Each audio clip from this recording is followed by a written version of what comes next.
Bismillahirrahmanirrahim. Assalamualaikum warahmatullahi wabarakatuh. Alhamdulillah. Apa kabarnya hari ini Nanda Soleh dan Soleha? Semoga semua Ananda Soleh dan Soleha diberi kesehatan oleh Allah Subhanahu wa taala serta kesempatan untuk mengikuti pelajaran pendidikan agama Islam pada hari ini. Dan sebelum kita memasuki pelajaran pendidikan agama Islam, terlebih dahulu kita bersama-sama membaca doa ya. Oke, kita sama-sama doa dimulai. A'udzu billahi minasyaitonir rajim.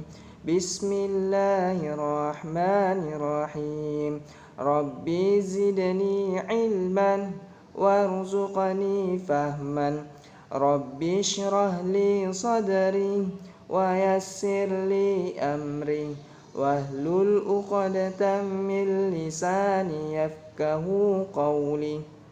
Allahumma inni as'aluka ilman nafi'an wa rizqan thayyiban wa amalan mutaqabbalan. Amin. Oke, Masya Allah. Ananda, jikalau sudah selesai membaca doa, marilah kita bersama-sama mengikuti pelajaran pendidikan agama Islam hari ini.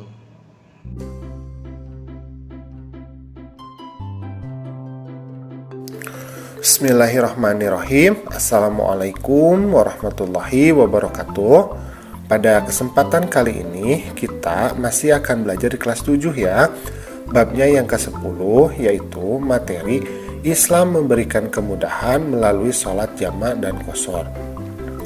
Adapun submateri yang akan kita bahas adalah aku bisa sholat jamak dan qashar. Bagaimana sih tata cara untuk melakukan sholat jamak takdim? Nah, yang pertama adalah kita harus melakukan syarat sah sholat terlebih dahulu. Jadi sama ya, kita juga harus melakukan syarat sahnya dulu. Apa saja? Yang pertama, kita harus suci dari hadas dan najis, berarti kita harus membersihkan diri dengan cara berwudu. Kemudian baju juga, badan, baju ya, kemudian tempat harus bebas dari najis. Kemudian yang kedua, menutup aurat.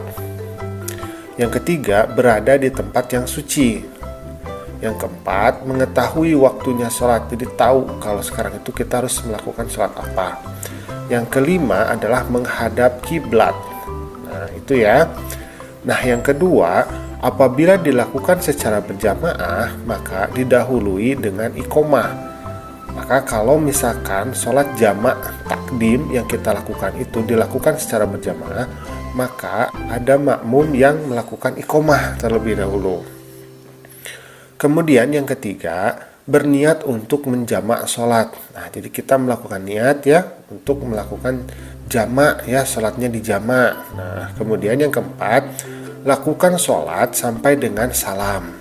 Jadi kita lakukan 4 rakaat, misalkan kita melakukannya sholat zuhur dan asar ya, maka kita lakukan sholat zuhur dulu, kemudian sampai selesai 4 rakaat, kemudian salam. Nah, yang kelima, kita berdiri kembali untuk melakukan sholat yang kedua. Nah, setelah sholat zuhurnya selesai, maka kita berdiri kembali.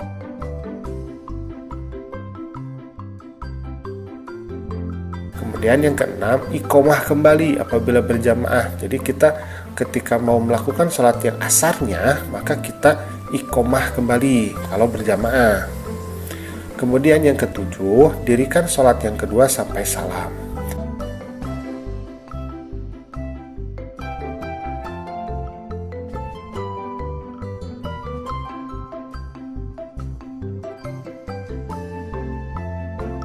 Nah, untuk sholat jamak takhir, maka sholat dilakukan di waktu sholat yang kedua.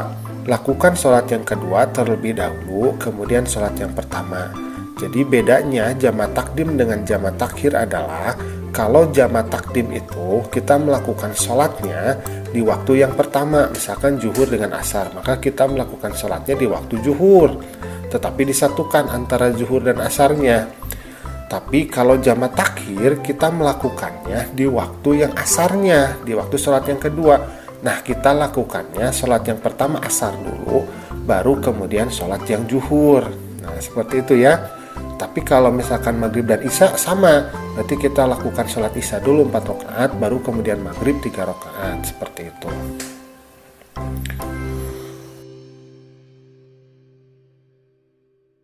Kemudian yang selanjutnya, untuk sholat jama yang dikosor, caranya sama dengan jama biasa, hanya sholatnya diringkas menjadi 2 rakaat bagi sholat zuhur, asar, dan isya. Nah, jadi kalau sholat yang jama kosor, artinya kita melakukannya kalau misalkan jama takdim kosor, berarti kita 2 rakaat sholat zuhur, 2 rakaat sholat asar. Kalau jama takdim maghrib dan isya, berarti kita melakukan sholat maghrib 3 rakaat, sholat isya kemudian 2 rakaat. Nah, gitu ya.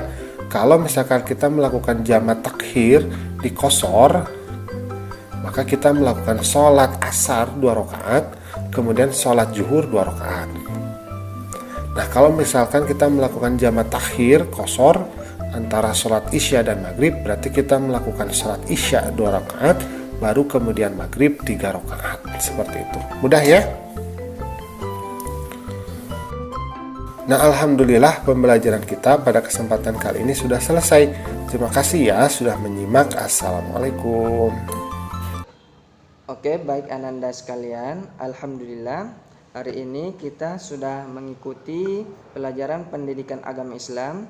Ustadz mohon agar kiranya kepada Nanda Soleh dan Soleha, jikalau selesai mengerjakan dan mengikuti pelajaran pendidikan agama Islam, silahkan Ananda mengerjakan dengan tepat waktu tugas yang diberikan ya.